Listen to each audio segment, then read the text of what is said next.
Bongbong Marcos was 4 years ago, right? He started with a lot of promise. Nakikita ninyo yon, yung growth ng ekonomiya natin. So, the economy was growing at 8.1% in the first quarter of 2022.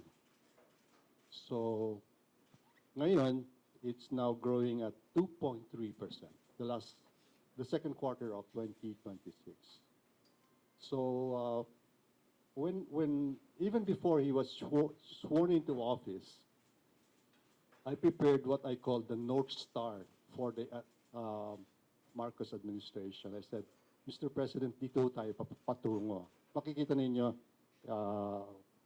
in the second graph later, ano yung plano namin? Ang plano namin is that by the end of his term, the deficit will be about 3%, and the debt to GDP ratio, ito yung utang natin as a percent of our economic activity, is in the neighborhood of mga nasa 50 and 51%.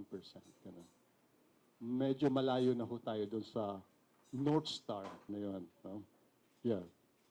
And then, ito na nga, ito yung, what explains the collapse? Ang tawag ko dito, collapse from 8.1 to 2.3%. I think this is largely domestic driven. Kasi pwede nating i-blame yan sa giyera sa Russia versus Ukraine or sa US versus Iran. Pero hindi po tamang. That is a wrong explanation. It is mostly domestic driven. The sharp decline of the economy could be blamed to misallocation of the national budget, wrong priorities, poor implementation of government programs and projects, and of course, the last one is corruption. No? So, yun ang nangyari. Ngayon, what's next?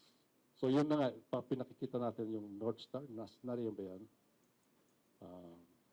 Now, from there, I'll go to, ang explanation ko dito, parang sa academic to eh. So, for a full school year, si President Bongbong is now on his final trimester. Tapos na yung kanyang two trimesters.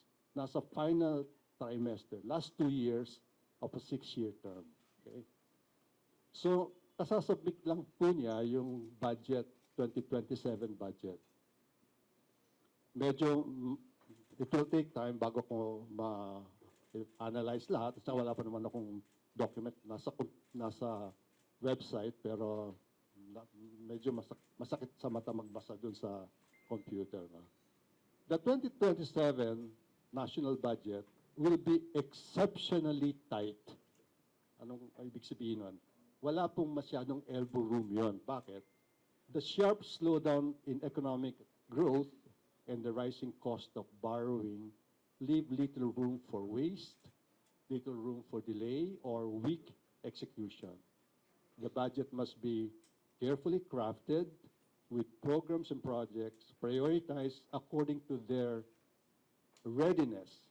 Dapat handang-handa na ang implementation ng project, economic impact, and contribution to long-term growth. Okay. Now, meron akong napansin na tatlong bagay muna. No, I'm sure mas extensive yung review ko after 1 week. Number one, yung revenue assumptions, parang napaka-optimistic naman. No?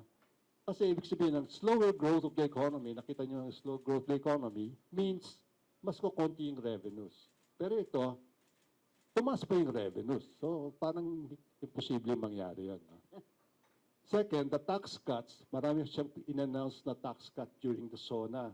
No? Including yung reduction in personal income taxes.